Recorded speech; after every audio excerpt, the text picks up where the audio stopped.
So you have a new supplement for me to look at? Well, we're going to make it no matter what. I was just kind of walking by your office and I thought, well, maybe there is some actual science in here. And if there is, that would help the marketing a little bit. I'll just find someone else if you don't want to do this. Whatever, it's fine. Okay, what is it? It's a powder of dehydrated fruit and vegetables.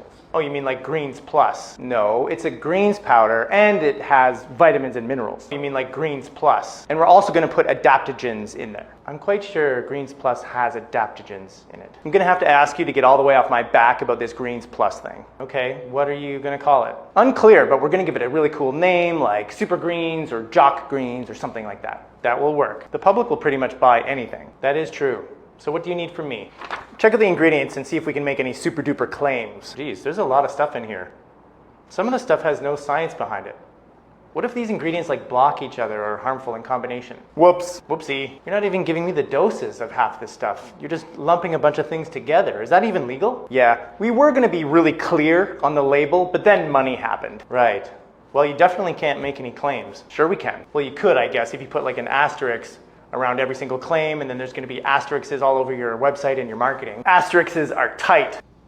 And we'll use the usual disclaimer that none of these statements have been evaluated by the Food and Drug Administration. That none of these statements have been evaluated by the Food and Drug Administration. What are the claims that you want to make? The usual stuff, like gut health, better energy, weight loss, that kind of thing. Honestly, I think it's a bad idea. There's already a lot of greens powders on the market. They make similar claims.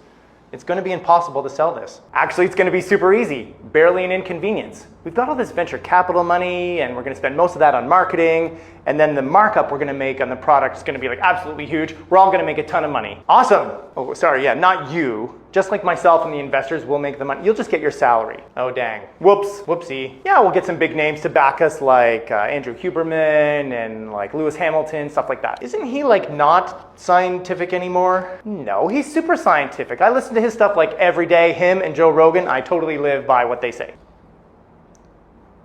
So can you make this or what? Yes, especially since I don't have to follow a dose for half this stuff. Great. And after, can we do some like research on the people that take it and sort of see how they do? Yes. Oh, I'm so glad you asked. Cool. We can do like double-blind crossover studies. We can do like blood work analysis. This is going to be great. Wow, wow, wow, wow, wow, wow. No. I was just thinking like, surveys and that kind of thing. What about the placebo effect? So hey, shut up. Put a prototype together, and if you could keep all this secret, that would be great. And if you don't, I'll just fire you. Okay? Okay.